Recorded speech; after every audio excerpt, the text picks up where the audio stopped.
Welcome back. All right, ladies, this is part three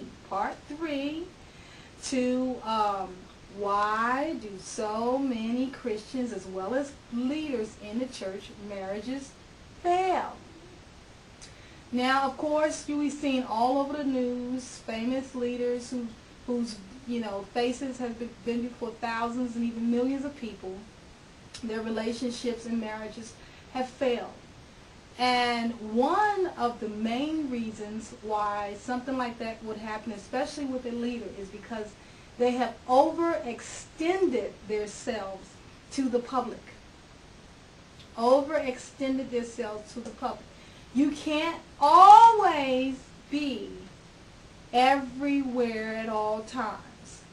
Now, let me rephrase that so that you understand what I'm saying. If your calendar is booked to the max and you are only home out of 30 to 31 days on a calendar, possibly a week, it's not going to work, especially if he's not traveling with you or you're not traveling with him. That's too much time gone and separated from one another. You should only be gone from each other for a season. And the seasons should be short when you're doing ministry work. And so, sometimes the husbands are gone for long periods of the time, saving the world. And I don't knock anybody's ministry. Do not get me wrong. I do not knock any evangelistic ministry. But also there is balance. There is balance. Balance. God is a God of balance. He does not want your marriage to go to pots. He does not want your children to lack their father, because the father and the mother figure are very important to them, especially when they're young. And they're older and teenage, a little bit more independent, almost coming into their adulthood. That is a little bit different. You have more of a leave room. But you don't have that kind of luxury when your children are in preschool, elementary, still in diapers, and even some up into the high school age, because they're going through their peer pressure. So you may have to pull back just a little and just gauge your life. That doesn't mean you have to stop traveling. It doesn't mean that you need to stop ministry. But what it does mean is your family needs to be in its proper place. And you have to balance that out. You have to balance out, weigh it out. You don't want to, quote unquote, gain the whole world and lose your family.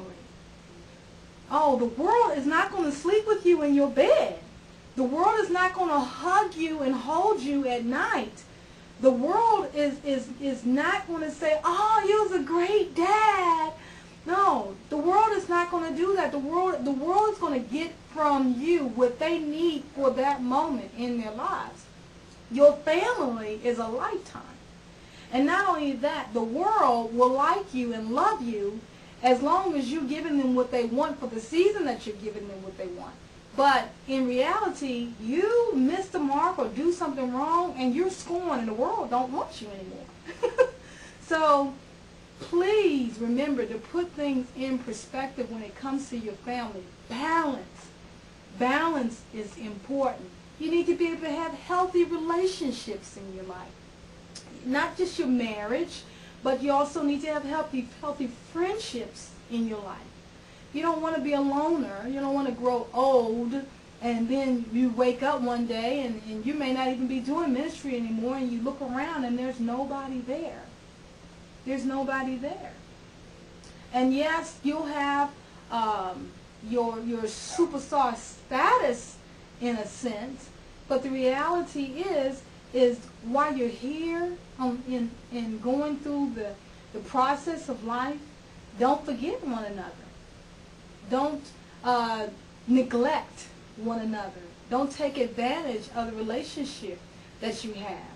Don't wait until you're 20, 30 years into your marriage and realize you have nothing in common, because your kids are grown and they have moved on, and you have nothing in common. You don't really have a relationship. She's been there raising the children. So I want you to really take time to examine, okay? Examine your life and ask, am I extending myself much too far? Do I not have time for my wife? Do I not have time for my children? Do I not have time for healthy relationships? Then maybe you need to restructure and reorganize your schedule so that you can fit the people in that you love as well into your life and into your world. Don't be selfish. Don't be selfish.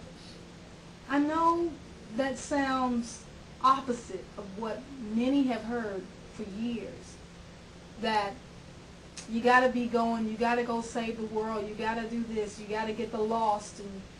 But what about your family if your family is lost?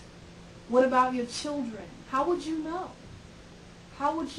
Could you see and sense her loneliness? And even when she's quietly going about doing her duties and even holding up the ministry while you're gone, or whatever the responsibilities are, could you see that she may be vulnerable? Could you see that you're also vulnerable, especially if you're a man and you're out on the road a lot, and you're a woman and you're out on the road a lot? Could you see the vulnerability there? Now, listening to me, you're probably picking up, well, you know what? I haven't quite been fair. I haven't quite been just and honest in my relationship, and I've definitely taken for granted my spouse. Well, you don't have to do that anymore. Just revamp some things. Just reorganize some things. Spend time with your family and your children. Spend time with your wife. Love on her. She needs you. Spend time with your husband. Love on him. He needs you. You see, this is what it's all about. Relationship. Relationship. How do you relate to one another? Is it a lonely place? Is it a happy, fun, loving, you just feel like you are in heaven with the person or the spouse that you're with? If you don't feel like you have a touch of heaven, and I'm not saying that your marriage does not have issues or it doesn't have glitches and you're not working it together trying to become one or working on becoming one, because that's not realistic. You're going to always disagree, and you're not going to always like the way your spouse responds to you or say things to you or whatever the issue may be.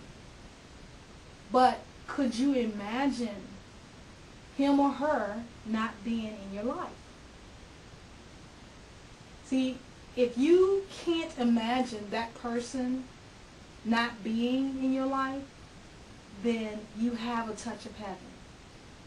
And you really do have the right person. You just have to work it the right way. And not be selfish with yourself. Not be selfish with your life, with your spouse. Not give it away to everyone else. And then when it comes to them, they have the crumbs. Are you giving away crumbs of yourself to your spouse? Or do they get the best of you? Does everybody else get the best of you? And then they get the leftovers? If so, you got to turn that around.